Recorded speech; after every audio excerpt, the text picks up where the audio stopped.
Hey, everybody. Welcome to the Customer Success Show. I'm putting on my first reaction video. Um, from time to time, there pops up some interesting reports, some interesting things to share.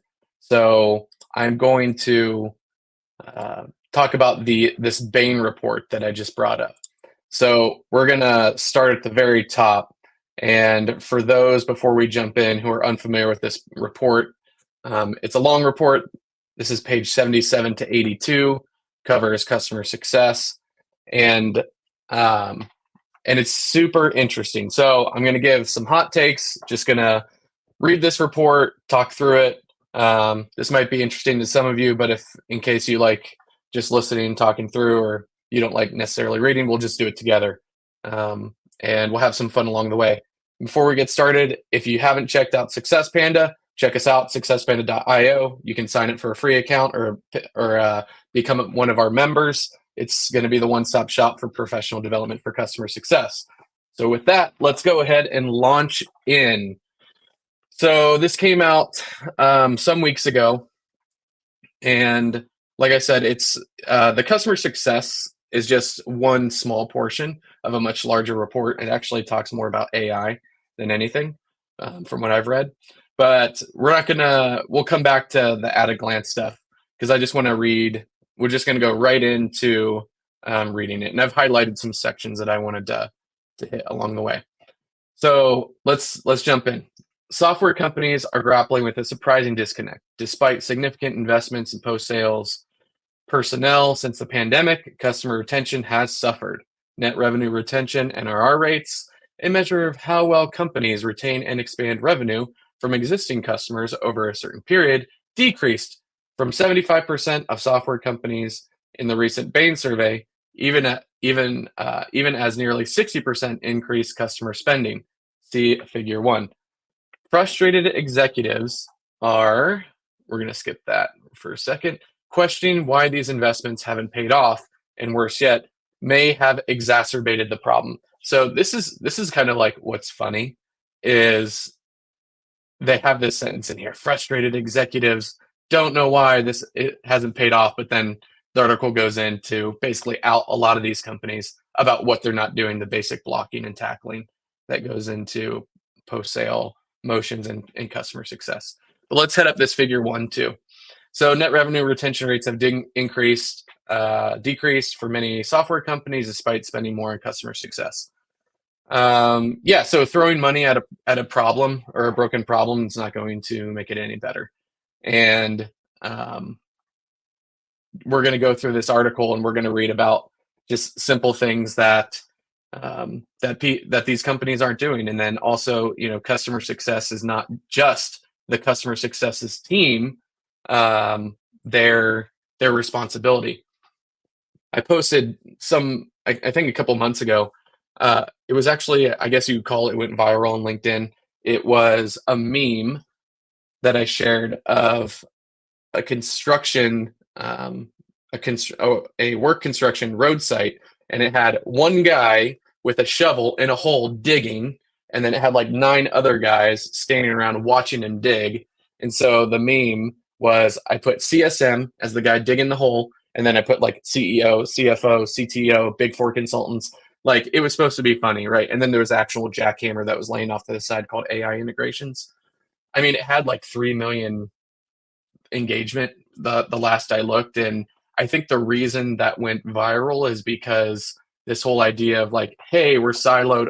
CS people are making sure that our customers are successful, and if you have that kind of mindset, then you're going to be struggling, and then you're going to be one of these frustrated executives that this Bain article quotes right here. So yeah, you got to make sure that that it's everybody is bought in, including the CEO and the C-suite.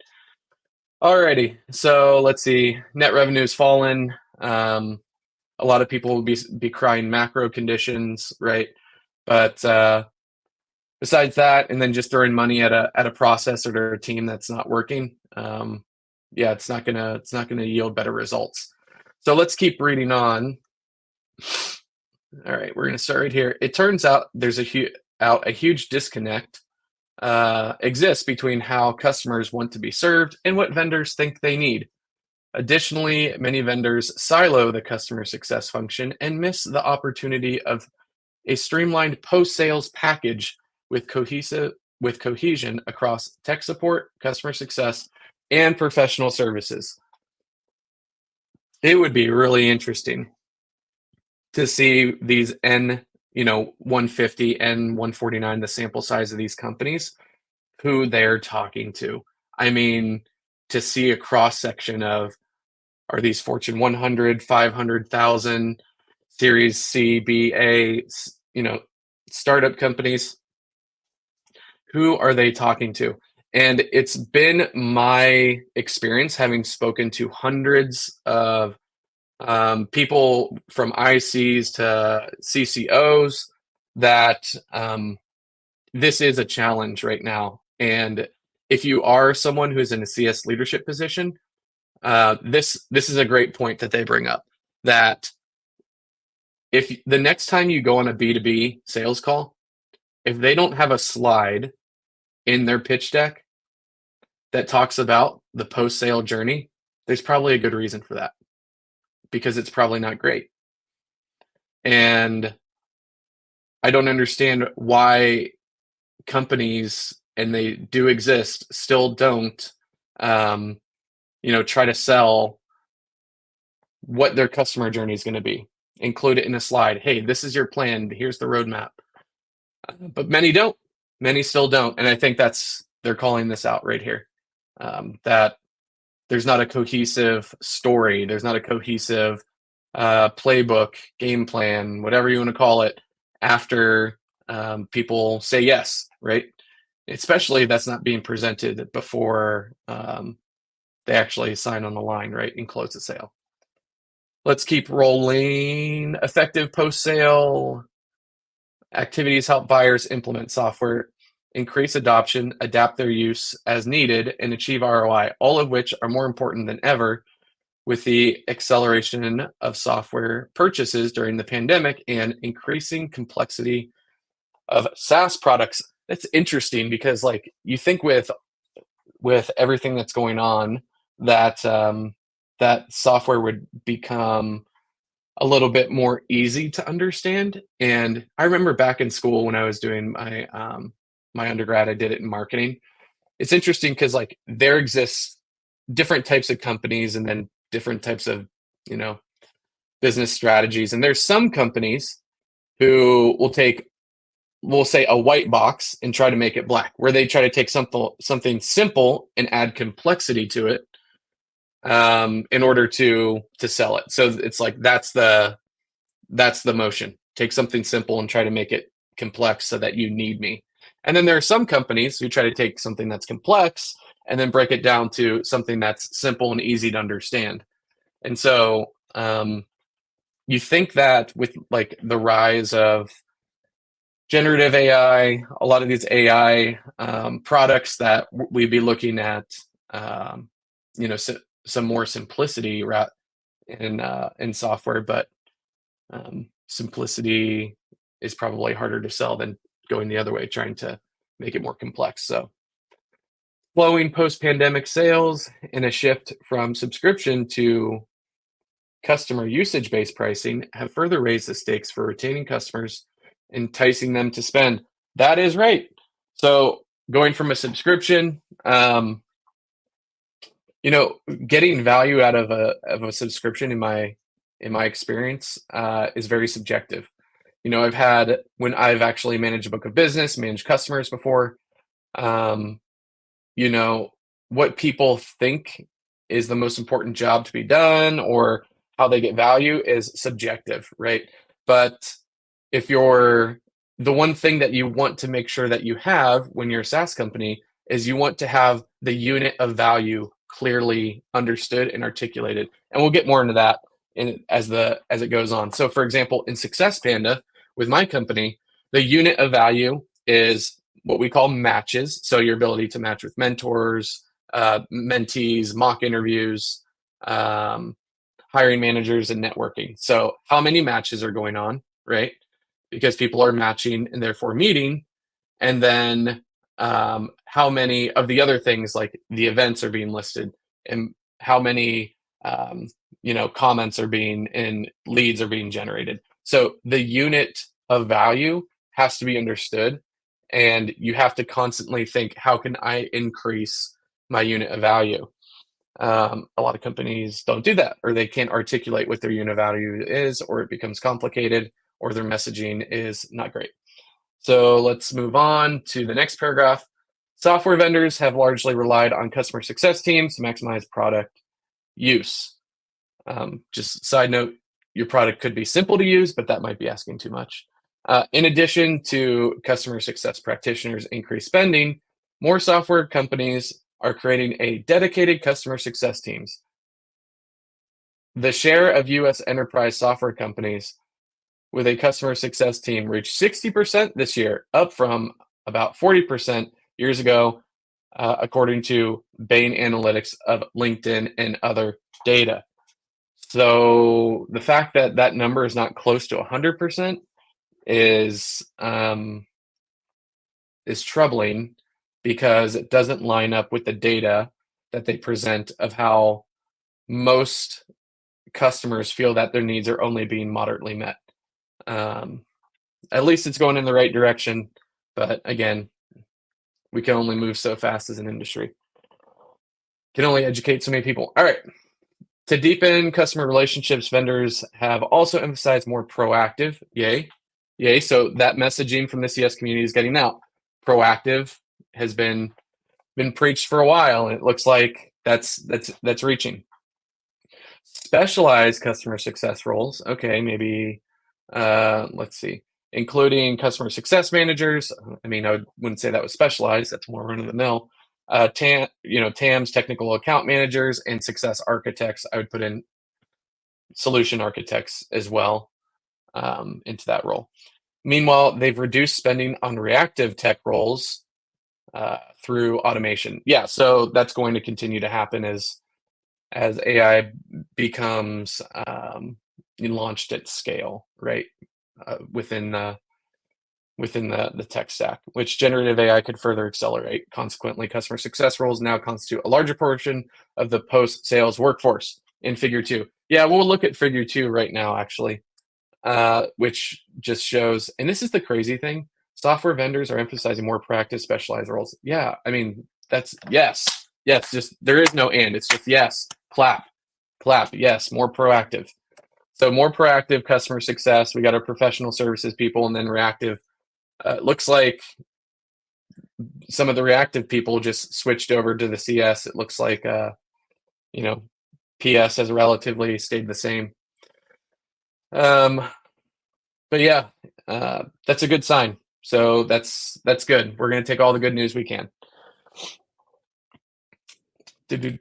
Consequently. Okay, so now we're on. However, these investments haven't delivered the desired results. Okay, what is the desired results? I mean, 113, NRR for everybody, an exploding TAM. Are we talking about a growing, GDP of 6%? I mean, it could be a little bit more there, right? Software vendors deteriorating NRR rates align with our customer success survey data. Nearly 2/3 of software customers feel their post-sale needs are only being moderately addressed or worse. Well, welcome to the minimal viable service. CS teams have been stretched and cut. So in the tech downturn, since kind of the bubbly period of 2021, 2022, tons and tons of CS teams, a lot of marketing people as well, have been cut. We basically have people doing more with less, as they like to say, and people have huge books of business. So if you want more service, you would have to allow the company to hire more people, in which they would need to, increase the cost or pay for your customer success manager specifically, or pay for your implementation teams.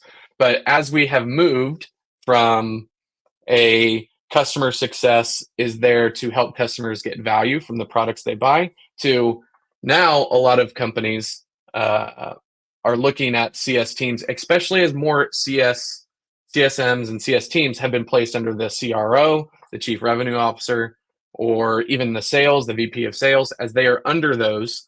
The number one priority, because here's the thing is, when it comes to a number one priority, there's an actual limit. There's only one. You can only have one priority, right? And that is the commercial motion, right? Renewals, upsells, like the commercial motion. The challenge is that um, there are trade-offs in the world, but we don't want to acknowledge it, right? If I cannot complain about, my if I don't go to the gym and I never run for another day of my life, I can't complain if I can't run a mile. I mean, it's just there's just trade-offs. And so the trade-off has been, and Jason Lemkins actually said this at the beginning part of the year. He was having a SaaStr podcast, and he brought up the fact that he was talking to one of the big voices in our space, Nick Mehta, and he's the CEO of Gainsight, and he just said, "Hey Nick, I could use a little less sales and a little bit more customer success." And he was making a joke, tongue in cheek, but when you feel like your CS people are just an extension of the sales arm, right, and just interested in doing sales and not so much helping you and what you're trying to do, we're going to see more of that. So the pendulum has swung from when there was tons of spending, there was tons of cash during the COVID times.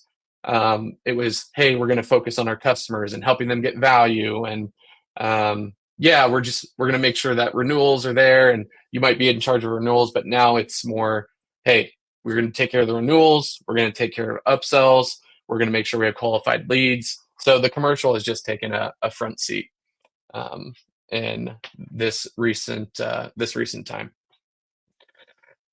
All right. So, it says figure 3, which we'll look at that for a second.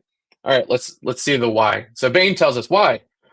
Our research found a mismatch between how vendors provide support and what customers value.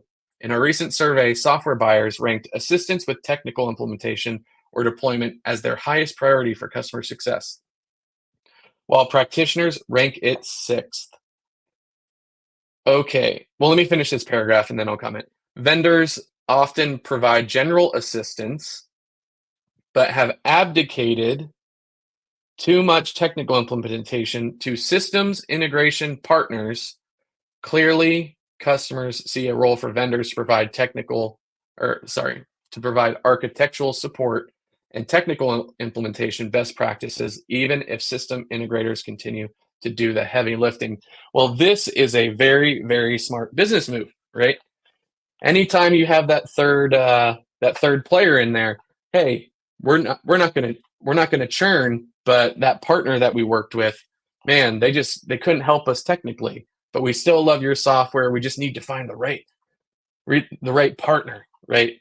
And the thing is, in every company, there's always the technical resources, whether that's in dev groups or CS groups, solution engineers. These are the people, if your system, right, if your offering, your SaaS, what you're selling relies on a technical implementation to stand up. I mean, I don't understand. Well, I do understand. It's having your own internal team where you can take ownership for it, right? And not have to outsource that to partners seems like it would be a great thing to do. Because from what this report is telling us is that a big mismatch is this core issue is that the vendors provide support and what customers value, and buyers rank assistance with technical implementation or deployment as their highest priority for CS, while practitioners rank it 6th. So, these are hot takes. These are just, here's my idea of it. Like,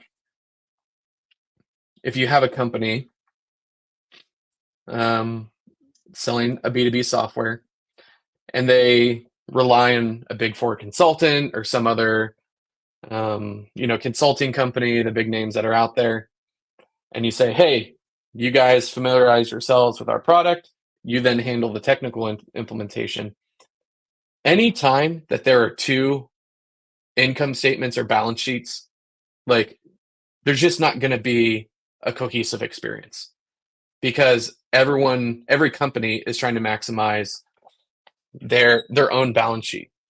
And so relying on partners to stand up technical implementations is almost never going to be as seamless and helpful to customers than if you had it in-house and you had people at your company doing that.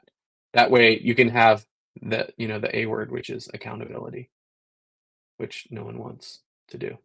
But other than that, someone's got to be accountable, right, for the technical implementation. And partners can come and go, but yet as long as those sales relationships remain in place, a lot of these companies, which I have a feeling we got a couple dinosaur companies in the sample, um, where they just retain the relationship, but they don't stand up the technology. So I'd hate to say it, but some customers are probably catching on that the dog and pony show of who's in charge of what and taking accountability might come to an end. Another disconnect is that customers prefer a technical role as their primary contact for customer success, while vendors often assign a non-technical customer success manager instead, according to our survey. Yeah, so that would make sense. Are you going to pay for that? Is what the question would be.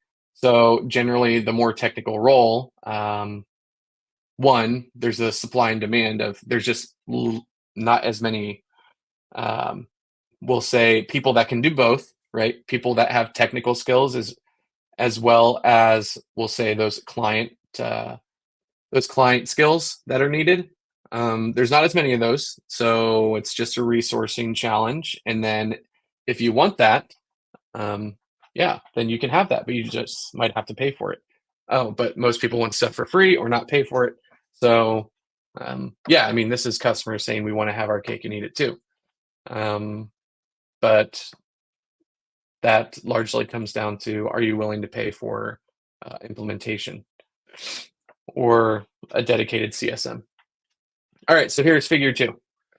I thought it was interesting because I was wondering how they defined proactive down here in the notes. Includes technology, account managers, customer success managers, and other customer success roles.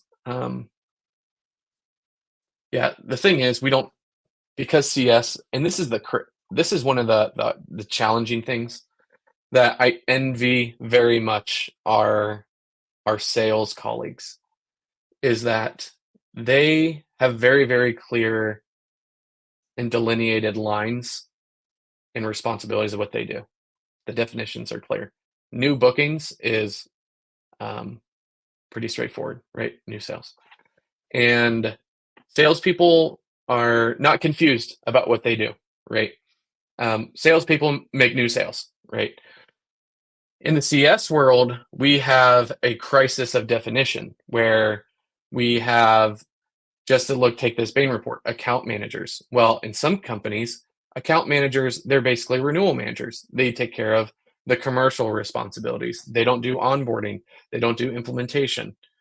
Customer support, it's interesting. Customer support managers, they do reactive support and other CS roles. And so, I mean, the post-sale entire motion is broken up into many smaller sub-tribes that have that take different responsibility for what I call the full stack of the post-sale journey. So in my experience, having worked in Series A companies and being a director of CS there and leading teams there, I was in charge of doing pre-sales. So our demos were pretty good. So we'd actually get involved before the sale and do demos for the sales team. So we got that all the way to uh, onboarding and implementation, which those are different from my perspective. Onboarding refers to people, implementation refers to the technology. Can we implement or stand up the technology, and can we onboard the people? So We got onboarding, implementation, then we have integrations. Hey, you have a solution that needs to be integrated to, Salesforce or HubSpot or, Snowflake, whatever.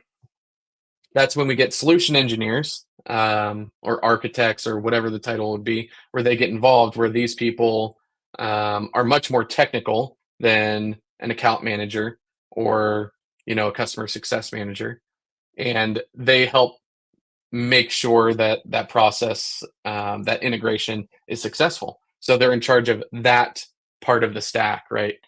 And then we have adoption, which CSMs have owned for a long time, and then we have expansion, renewal, and advocacy. So, and it just depends at what company.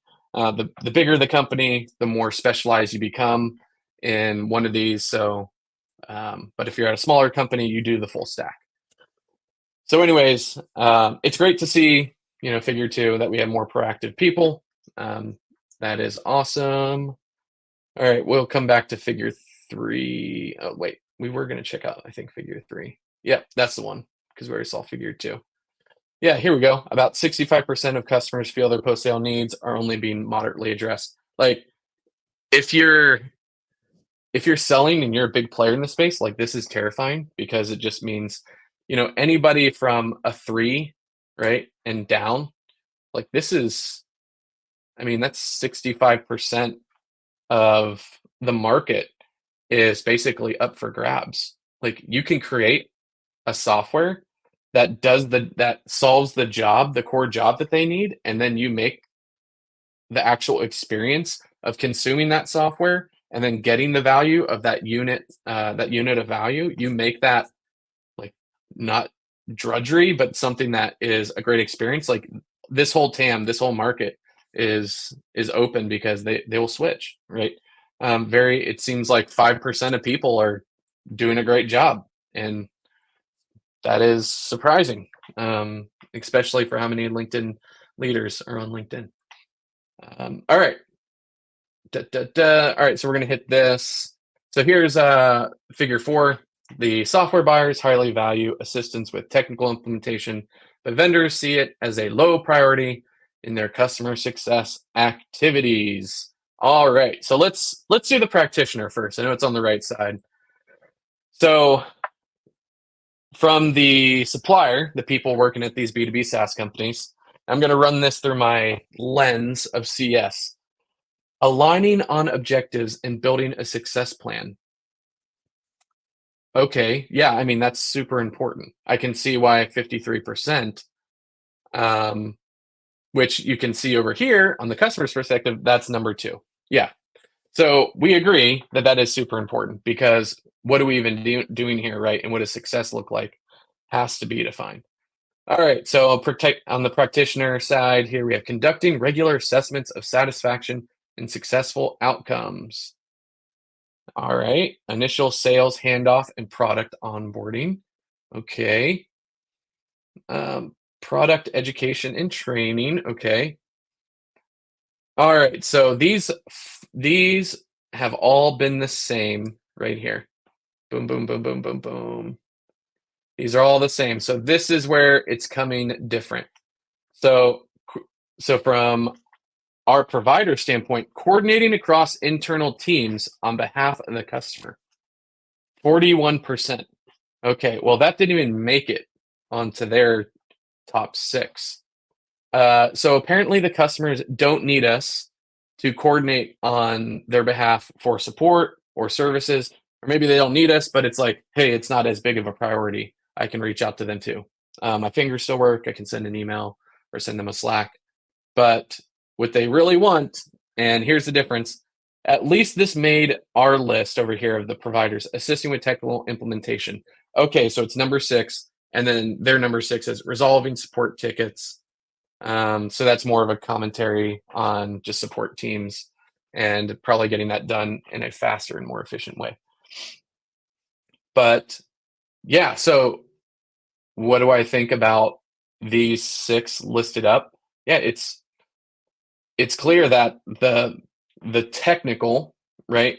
Which, if you also were to wrap support tickets into something that's technical, it's showing up more on the customer side. They have more technical needs than what the suppliers or what the practitioners are giving them or what they perceive. And I think that lines up with my experience. I think times there are two. I've been on calls and I've worked with Fortune 100 companies. Like I've worked very much in the enterprise, and you'll be on these calls. It's pre-sales call. I'm on there as like a CS leader, and you can tell that the client or the prospects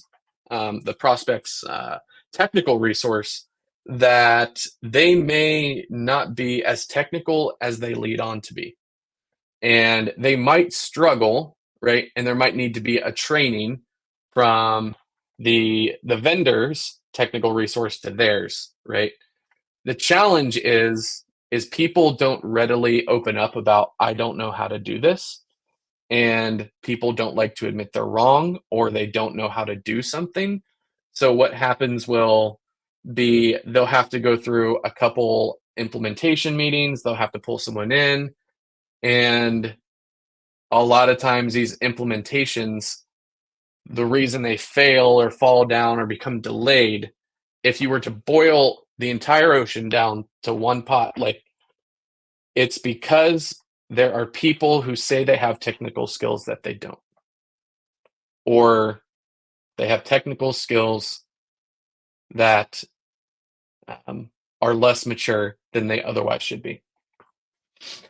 So yes, I mean this is a big insight. Just knowing this, for example, if I was leading an SES team or I was an executive, um, I would definitely go back to my customers, right? Part of like doing these implementations and all of these things, and just make sure that they feel like their technical needs are getting met. Because, like I said, resolving support tickets, most support tickets are because some technical reason or because the product's glitching out, right? So that's hitting back on the dev and the product teams. All this, all of the planning, the assessments, the outcomes, the onboarding. So the onboarding again, and this is, I think product onboarding, referring to the people. Yes, the product is there, but it seems like the people are getting kind of onboarded, but some of the standing up the implementation is a challenge. So lots to say. To be fair, customer success functions face intense pressure due to a broader push to reduce IT costs. Okay, that's what I mentioned before. Everyone's reducing headcount. People are trying to do more with less. I hate that phrase. I hate when managers try to say that. There's just all these euphemisms. It's deflating to your team. Just shoot it straight with people. Like, hey, this is hard. Let's not, have these euphemisms that everyone kind of resents on your team. And if you're doing it, good luck with that. Increase scrutiny of internal budgets. I mean, they do need to be scrutinized. And client procurement teams challenging add-on services such as paid, premium, customer success offerings. Yeah, they're going to push back. I mean, that's the whole negotiation of it, right? They're pushing back. I want this for free. You want my business? You give me what I want. No, this is the paid thing. So, I mean, it's just the battling of the balance sheets. It's customers want as much as they can for free. No one wants to pay for anything. But turns out you can't run a SaaS company doing free work. And customers and prospects love free work. And if you do enough free work, you won't have a business. So, no, I get that. That's always going to be there.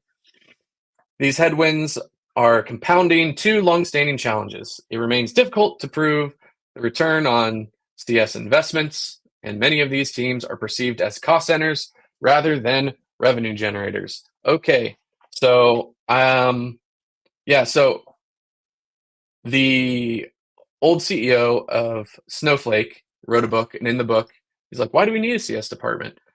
And his name's Frank Slootman, and like nothing against Frank, he knows more about business than I'll ever know. He's a great CEO, all the things, right? No shade, all love. But the fact that you're running a company like Snowflake that is so needed, there's so many use cases for it. It's not like Snowflake didn't have a huge post-sale team. They just use different titles. Um, and having a post-sale team is, is customer success. It's just has to be our entire team's focus to make sure customers are successful. That's all the way from C-suite, salespeople, support. Everyone's got to be bought in. But this idea of, and this is interesting because you'll meet a lot of, especially Series A, B, C, like a lot of startups, if they have a technical founder, like technical founders are great, but like everybody comes with trade-offs. Like you can have technical founders who think this product is amazing, it's my baby, and they very much see things they're offering in features and functionality. They look at it through very much kind of that product lens. And the challenge is they think this software is so amazing because I built it that it doesn't need support. It doesn't need CSMs. Like, yeah, maybe we'll have like a reactive support ticketing feature, but it's so easy to use. Like all you do is these 27 clicks in a row, and then you press the green button and it goes. And they really open themselves up for vulnerability because they don't. It's not the first or last company that doesn't put enough emphasis or the dollars on their post sales team, and then you just have high churn, right? High churn, and then there's a reckoning where the leadership has to be like, perhaps everyone, we need to invest in some post sale support, some post sale proactive support, maybe a CS group. Genius, I say. But yeah, so I think this is many vendors where it says are hired successfully in customer success without validating their post-sale model. There's so many things that are challenging. So number one, if you're listening to this and you've listened that far, congratulations. That's awesome. But there's so many people, and I was just at an event not too long ago.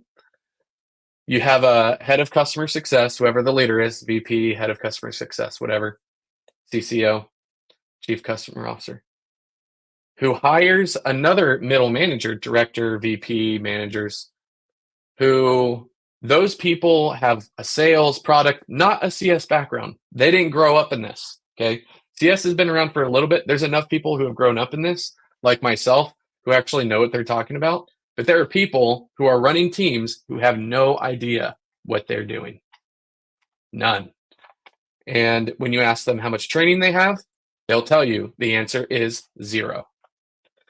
So, I mean, are CS teams being managed efficiently by a lot of companies? No, they're not. Why? Because there's a lack of leadership. Leadership is the number one deficit in most companies.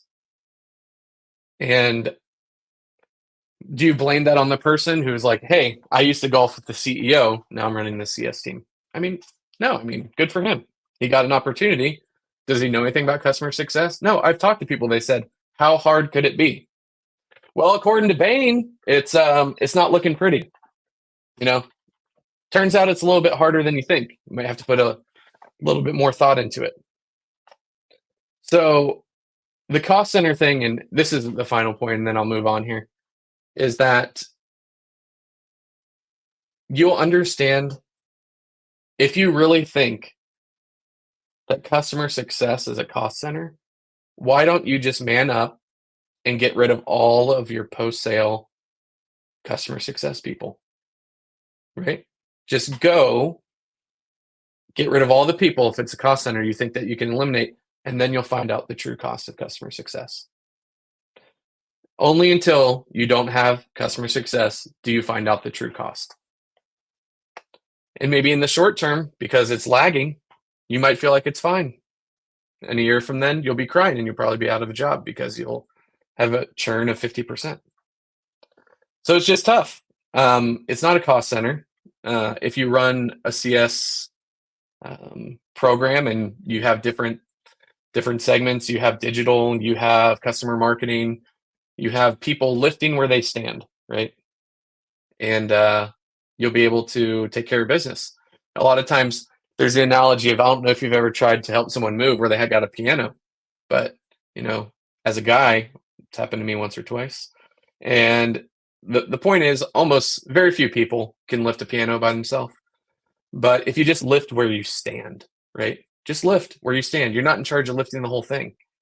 But a lot of CS people and leaders are trying to lift the whole thing by themselves, and it's going to be a challenge because being able to find that correct mix for your company, your unique offering, your unit of value is going to be different for each company.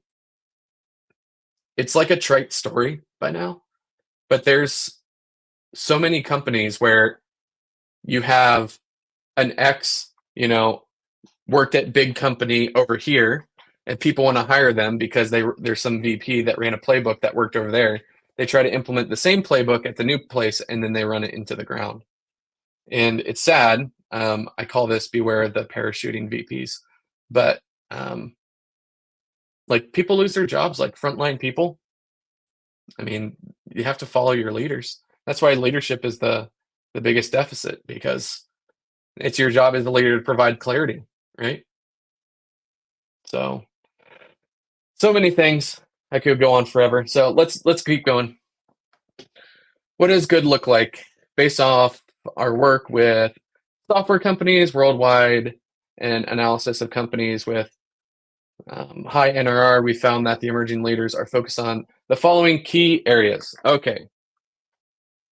Stepping into your customer's shoes, emerging leaders first map how customers interact with and derive value from the product, followed by mapping the broader customer journey from initial consideration through purchase, post-sale support, and renewal. It sounds like a given, but many companies, product and engineering teams don't articulate what the product's value realization journey looks like. Pause. And that's on purpose, guys. That's on purpose. Okay? It's on purpose. There are vaporware. There is just ghostware. There's all types of software companies that it's marketing spin. When you get in there, it's just not great. They don't have their job to be done defined. They don't have their unit of value. It's not pretty. But here's the key, or we'll just highlight that. Or work deeply to understand customers' needs, desired outcomes, and key touch points. This understanding will help post-sale teams not only focus on the moments that matter. Oh, that is key. I'm glad they snuck that in there. The moments that matter, but also identify where the product falls short. Leading companies don't lose sight of the basic principle that product excellence is the true foundation of customer success. Slow clap. Hey, who wrote this article? Let me roll it. Let's see. The byline up here. All these people, authors, thank you, all these people for just that one. There you go. Martin, Gray, Pauly, Nikhil. Yes, just that one line. Let's go back down to page 77.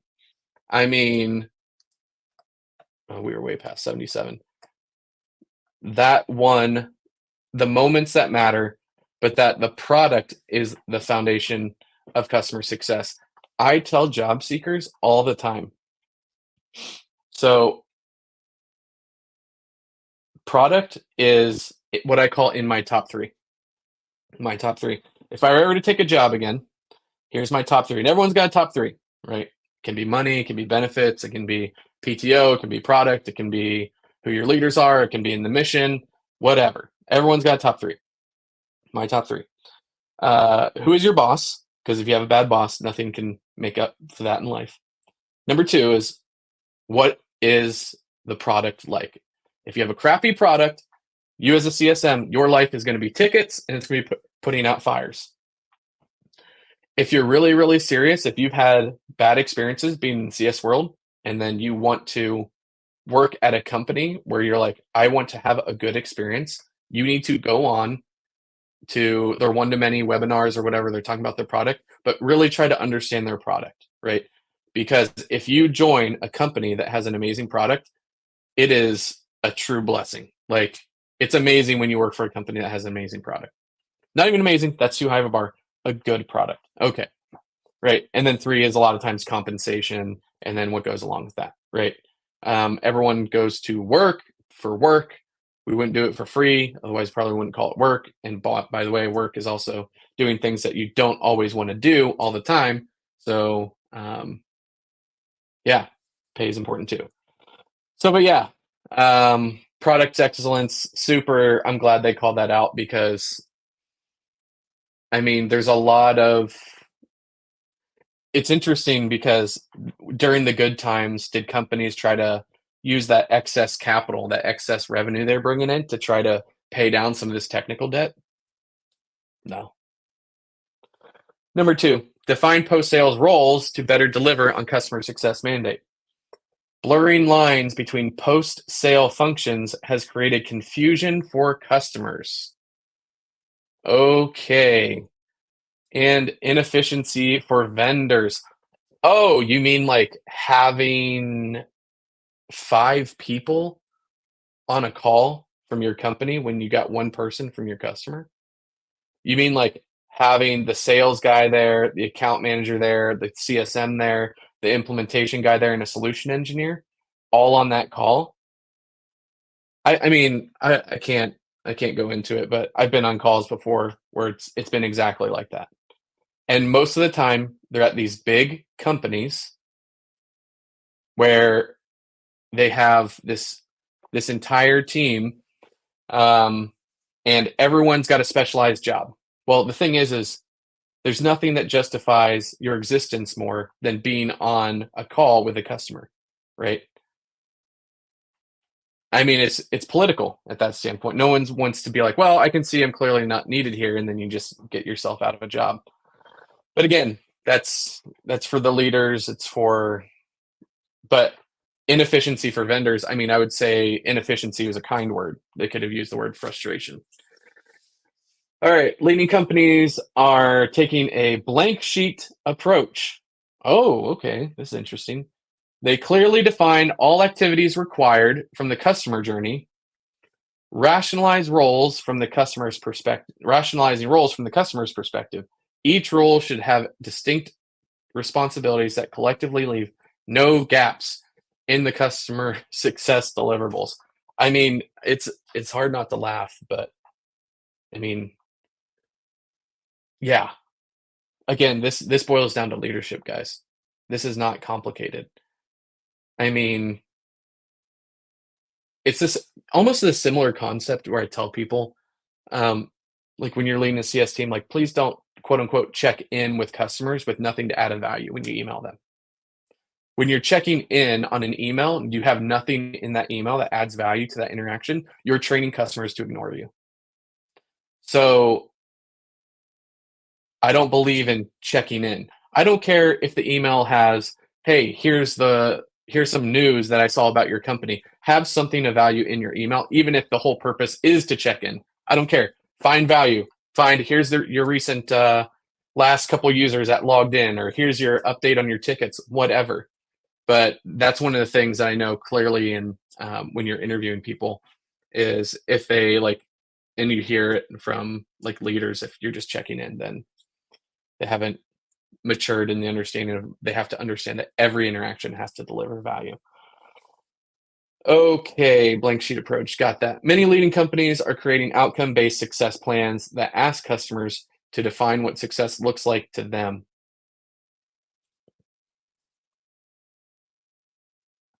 I mean, the fact that they had to write that sentence means that there are companies not doing that, which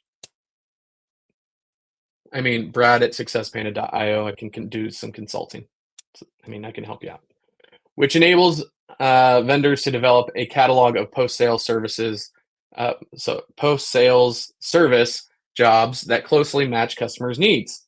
This improves efficiency while avoiding overly standardized activities that lose sight of nuances of delivering value for individual customers with individual products. So this is again going back to like, yeah, it's great. I would love to have like individualized, customer journeys and specialize this and that and have technical. But the thing is this is incredibly challenging to do when budgets are cut and your average, I don't know, SMB has hundreds of accounts. You're not going to be getting that. Even in the enterprise, you're looking at anywhere from 10 to up to 100 different accounts. So in the 10 range, yeah, they're really, really prioritizing. Of course, if you're in the seven-figure range on your contract value, you're going to be getting, you're going to get all the love. But even in the enterprise, for a lot of customers, like the whole point is how do we drive efficiency? And so they're going to put you into a default, if they have it, apparently, after reading this article, they're going to put you into a default customer journey. So I mean, yeah, it's great. We all want our needs to be customized and to have to sit down and be able to work that out. And you just need to have the talent stack to do that. You need to have the talent stack of like the CEO is on the same page with the VP of CS, who then is able to communicate that to all the middle managers, the directors, and the managers and the frontline people, right? And you have to have the playbooks in place. And one of the challenges is like when you have, especially in these big companies where you have multiple VPs or multiple directors, everyone tries to have their brand because they're trying to get promoted. So yeah, it can be a challenge. All right.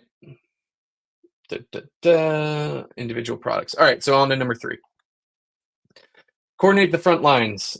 Reorganization alone won't solve customer success issues. Companies must better coordinate frontline teams. Okay. Well, there you go. This putting some onus on some of the companies. A CCO or Chief Customer Officer can help oversee coherence across the customer success, tech support, and professional service teams, but simply creating the role isn't enough. Not only is it not enough, but making sure you have someone who has a post-sale role. Again, no shade on my salespeople, but if you're making a cold transition from sales to CCO, you have a huge learning curve. I've been the head or director of customer success at 3 companies, okay? And doing full stack, pre-sales, implementation, onboarding, adoption, expansion, renewal, advocacy, doing all of that multiple times, okay? And it's hard. It takes a lot of learning. You have to know what's going on. And then there's just the from what I hear and what I've seen, there's people who are placed in these leadership roles who literally, like I said, how hard could it be? And it turns out it's hard. And this report's kind of showing that CS kind of needs a bit of help. All right, but simply having it, yeah. So Chief Customer Officer can oversee coherence across customer success, tech support, professional services, but simply creating the role isn't enough. The company must break down communication silos and design fluid handoffs between post-sale functions and partners that ensure a seamless customer experience. Yeah, I mean, there's the partners word again. And I mean, adding partners is a whole different level of complexity. I've worked with companies that have that model, have that go-to-market model where they use partners primarily, and it's a revolving door. I mean, it's just you need a customer success plan for your customers, but you need one for your partners as well. You need you need a partner success plan for your actual partners because the turnover in a headcount at partners is quite high. It seems like one key is to define the swim lanes within each role supporting an account, including sales and post sales. Has a clear set of activities, interaction points with colleagues. I mean, this is just customer journey mapping 101. This helps ensure clear accountability and oh, They said it. They said the word. They said the A word.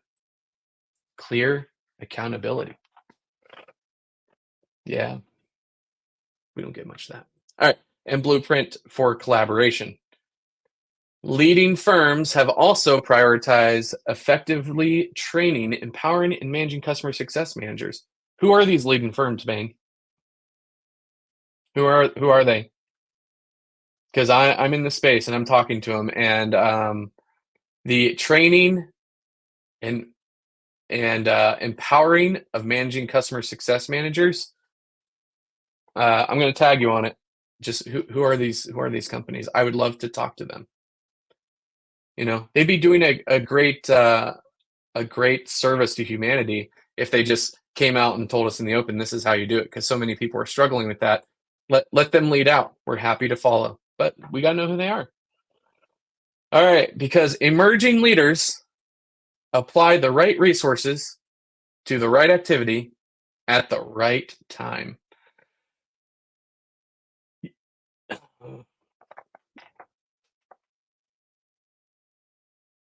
Yeah, I mean, that is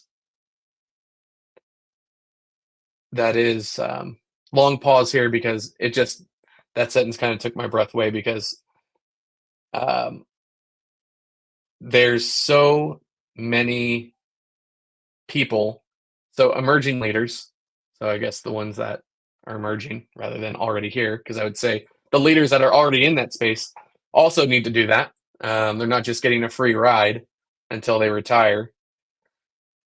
The right resources at the right time, the right activity. This is what I say when we're doing it, like when we have our digital strategy. Um, it's all about the right message through the right channel at the right time, right? In app, email, um, webinar, lunch and learn, right? Right message, right place, right time. It's like winning Clue, right? You got a Dr. Plum with the rope in the library, right? To make optimal impact, but it's a challenge. But I'm glad that they dropped that in there because, yeah, it's 100%. Many have reduced spending while achieving better results. Step forward, please. Step forward. That's you. You are the top 5%, which we saw in the graphic, right? Unsurprisingly, oh, geez, I'm going to throw that shade.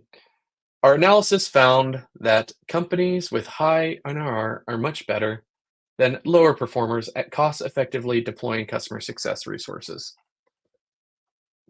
I mean, so you're getting it right here, right in this Bain report. It's probably the Pareto principle, right? Which occurs everywhere. The top 20% of SaaS companies or CS teams are performing well, and the bottom 80% aren't. Do you want to step forward? These people, show us how it's done. Come out, tell us what you're doing. Let us try to replicate it. All right. Don't jump into generative AI applications before reassessing the underlying business process. Yeah, I think that's like a way of saying, like, don't just throw AI on there because it's the hot thing right now, right? And let's go ahead and read and see if I'm right here. Customer success teams that are extracting the most benefit from generative AI start by thoroughly evaluating existing businesses' processes. Well, stop right there. Ain't nobody got time for that, right? Evaluate old stuff? No thanks. It's always on to what's next. That's a joke, obviously. To identify pain points and transformational opportunities. With this foundation in place, they redesign key processes to take full advantage of generative AI and other advanced tools, ensuring that inefficiencies and existing problems aren't automated there and thereby amplified. So yeah, I mean, I would love to redesign key processes.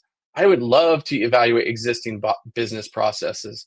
I would love to evaluate what are all the AI tools when I was, leading the CS team and a lot of other people. But it turns out that when you're doing less with more and having budgets being cut, either you got to do it as the leader of the CS, or someone needs the time and the bandwidth to do it. And people are strapped. They're strapped. They are strapped, y'all. So this is great, but someone has to do this work. And ideally, you're looking at the leader to do these types of work, this type of work, right? Leading companies are creating a comprehensive AI roadmap that strategically prioritizes use cases and quantifies the source of productivity gains. Okay. Number 5, empower customers with digital self-service tools. All righty. Oh, we hit 1 hour. Awesome. Let's see. Many customers prefer self-service options for training, onboarding, and support. All right. Well, that's many. It's not all, but I agree. You want to make sure that your university, your training, and stuff is easy to consume, easy to find. So, robust digital self-service tools can improve customer satisfaction and allow post-sale employees to spend the bulk of their time helping customers solve their greatest challenges. Okay, so you mean jumping on a call so that I can reset their password is not the best use of time, Bain? Is that what you're telling me? Are you telling me, Bain, that jumping on a call to show them how to click run their report is not the best use of time? Oh, okay. All right. Well, there's like a third of companies who just learned something new. All right. Um, where was I? Digital post sales spend the bulk of their time customers solve greatest challenge. Okay, generative AI can be transformational in this arena, but only if the company has a well-defined product and customer journey blueprint. All righty then. So but if only you have a journey blueprint. Well, there's a lot that don't, but they're moving on to AI. So what could go wrong? The starting point going forward, the most effective post-sales organization will nimbly adapt to customers' needs and market trends to identify the right strategy. Customer success practitioners can start by asking themselves the following questions: what activities are most affect customers' return on software investment and subsequent purchase decisions? How can we measure this? Or, in other words, to quote Jobs theory, the Harvard Business School theory, pioneered by Clay Christensen, jobs to be done, jobs theory. What is the job to be done, right? Why does our customer hire us, right? The old adage of um, when people don't buy a 3/4 inch drill bit, they buy a 3/4 inch hole. They're buying the outcome of your solution. And again, that gets back to what are the key units of value? What is the key unit of value for your customer? It should be tattooed on your arm, right? I mean, it's like this is the thing that they're constantly trying to gain value from. And how do we measure it, right? Are we packaging monetize customer success services in a way that doesn't lose sight of the activities that spur ROI for our customers? So are you including CSMs where they have to pay for it, where if they don't have a CS or some sort of resource, where they don't actually get their job to be done completed? Or is it being so if you're putting a needed service and you're putting that behind another SKU or another payment or another, you have to pay for it, and you know they're going to not be successful, like which are you going to choose? You're going to choose to bring on a customer and have them have a poor experience and perhaps leave you forever, and then have those 4 or 5 important employees who then move on to their competitors who say, no, I don't want to use ABC company, and thus ensure that the second order churn that you're trying to avoid within the marketplace is mitigated. I mean, you have to use some common sense. You can't, if you have a super technical product, you have to price in what you need in order for the ROI for your customers. Putting that behind you know, a separate monetized service, which is not going to which is optional, and a lot of times it's a high risk, I guess, high reward model. You can go for it, I guess, if you want, but Just be aware of that second order churn. Which activities are suitable for automation and digital self-service? I agree. How can post-sales functions be effectively coordinated to ensure seamless customer experience? Which is another way of saying get on the same page. All right, and that was the entire section there. And that would do it. That was the 5 pages of the report. So, yeah, interesting. That was, I get snarky in the video because I've talked to so many people. It's just challenging to hear the same challenges over and over and over again. And just trying to do kind of even the basic blocking and tackling like CS 101 and yeah, there's nothing. I feel like there's no greater need right now in customer success than to have those very senior leaders. I'm talking about the VPs, I'm talking about the heads of customer success, the chief customer officers, that can CEOs can just say, take care of this, right? Take care of this, and we'll collaborate on it. But like you need someone who can understand the entire full stack customer journey and be able to understand how to mitigate churn, how to mitigate risk, how to package offering subscriptions, usage based, all the things, because there's a lot of skill sets that are needed in there, along with a lot of strategy, and then being able to articulate that and just do the free things well. Do the free things well as a manager and as a leader. Like praise in public, correct in private, but give acknowledgement to people. I mean, just doing the basic things well too as a leader will put you in the top half. So hope you've enjoyed this reaction video. Again, reacting to the Bain customer success article. And feel free to reach out to me if you made it this far on LinkedIn. Leave a comment below on anything that stood out to you or any other comments that you would like to add. And until next time, check out successpanda.io. Again, sign up for a free account, and I will see you on the next show. Take care, guys.